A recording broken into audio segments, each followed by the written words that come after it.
Super Mario Galaxy was released on November the 1st, 2007. It is ranked 9th for most copies sold for the Nintendo Wii and has been rated incredibly well. A lot of people consider this game to be one of Nintendo's most standout and best Wii games, so it didn't come as much as a surprise when we got a sequel to the original. Super Mario Galaxy 2 was presented at E3 2009, and was then released worldwide by 2010. Super Mario Galaxy 2 wasn't even going to be released as its own game, however more of an add-on to the original. During early development, the game was supposedly given the name Super Mario Galaxy 1.5, and even before this was called Super Mario Galaxy More. The first elements implemented during the early development of the Galaxy sequel was mainly just scrapped ideas from the previous game, or new concepts entirely, like the planet shaped like Mario's head. Gradually, Nintendo introduced so many new ideas and mechanics to where the game was just worth turning into its own sequel. Two things Shigeru Miyamoto stated in interviews regarding the game was about the features, in which he said there was about 95 to 99% of new features and mechanics introduced. He also mentioned that Galaxy 2, unlike Galaxy 1, will focus less on plot and more on gameplay. This is rather accurate, as with starting the game we are taking place at once again another Star Festival, which upon looking up only happens once every 100 years. This would happen to make Mario quite old during the events of the second game. The story in Galaxy 2 is pretty simple. Princess Peach invites us over to share some cake and watch some shooting stars. This is similar to the beginning of Galaxy 1's introduction as well.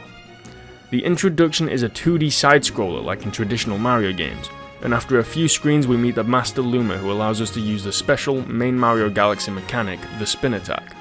We progress further and the game gradually turns from a 2D to 3D perspective.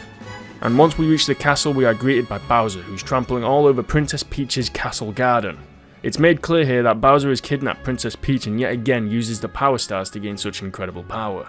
We wander across the now wrecked castle grounds to a couple of lost Lumas who help us reach a location which possesses a Power Star, and thus leads to the beginning of the game. There are a large sum of differences between the two Galaxy games, the most notable ones being Yoshi's introduction, numerous new bosses, new power-ups like the drill bit and the cloud power-up, slowdown switch, and the cosmic clones. Whilst ideas that returned happen to be purple coins, the Bee suit and Boo suit, as well as some familiar enemies and Captain Toad. Galaxy 2 still retains the same amount of new ideas and features which were present in Galaxy 1 to remain a completely different game entirely. The graphics hardly differ from the original, but even so the game still looks beautiful. And regarding quality, it pushes the Nintendo Wii to its limit. The game is incredibly polished and the detail is remarkable. This is where Nintendo perfected level design. Levels tend to have two main stars and one secret stars. All levels are distinguishable or recognizable as all planets are different from another. On topic of the levels, let's discuss my favorites and why.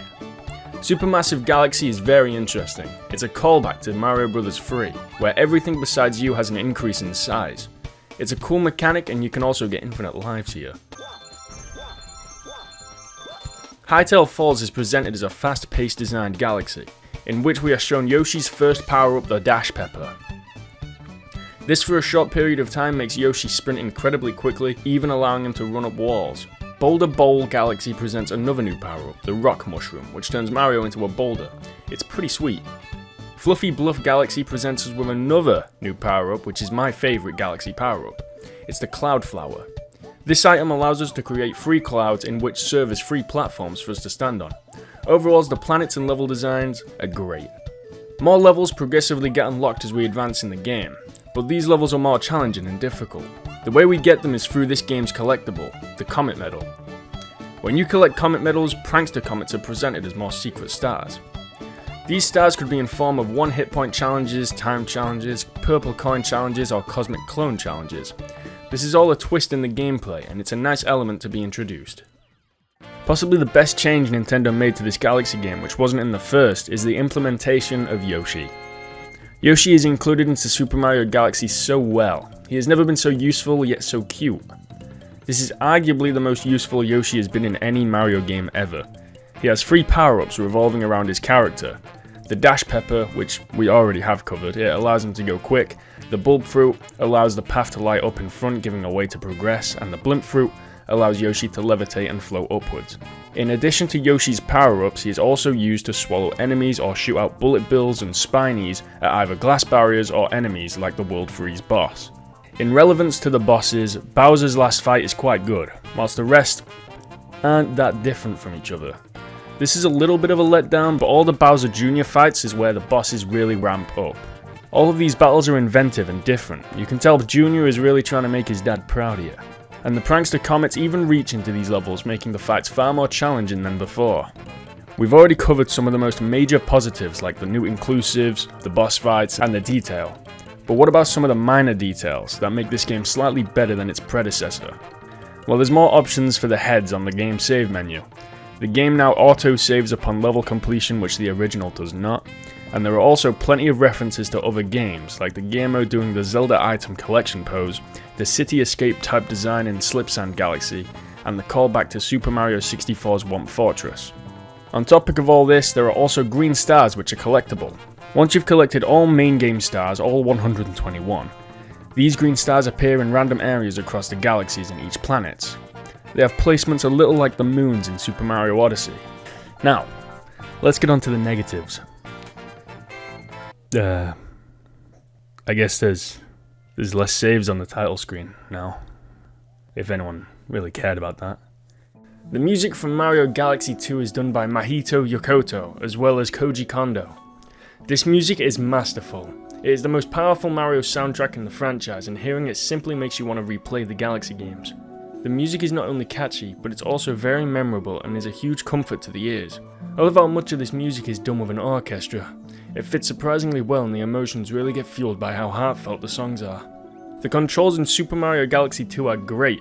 This is as for a Wii game, very little motion is required. Having to shake the control to do Mario's infamous spin attack works surprisingly well, and the rest of the buttons are just on the Wii remote. Hilariously, there's actually a Mario Galaxy 2 DVD that comes packaged with the game. This gives you a ridiculously in-depth guide on how to move. Tilt the control stick to move Mario around. Tilt up to move Mario forwards. Release the control stick to stop. Bowser's Castle in Super Mario Galaxy 2 is fantastic. I've already commented on the whole fight scene, but the entire level is packed full of excitement. The many segments that either have a little mini fight or show off certain mechanics so well is so brilliant.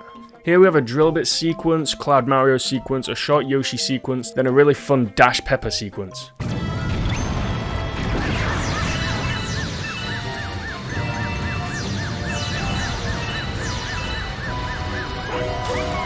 Which leads to a relaxing snake block ride, which in turn leads to the main man himself, Bowser. Upon beating Bowser, we save the final Grand Star and Princess Peach, get a real nice ending, and boom, World S is unlocked, and we can now play as Luigi. Who the hell doesn't want to play as Luigi? In conclusion, my final rating for Super Mario Galaxy 2 is a 10 out of 10. I feel no guilt about saying that. This game is nothing short of spectacular, and the many minor secrets or clever game design choices presented are really nice. Coins have been made useful finally, as they had no real use in Galaxy 1, but now with collecting them, hungry Lumas now want the coins, but on the world map, want star bits. The bank toad armors up each time a certain star bit limit is hit. There's also cutscenes upon selecting a level, giving an indication on where the star is. This is genius. And finally, Charles Martinet's voice for Mario and Luigi here is as good as it could ever be. The voice lines you will never get fed up of, and they fit so flawlessly. Super Mario Galaxy 2 is a masterpiece. And holy hell is this game morbid.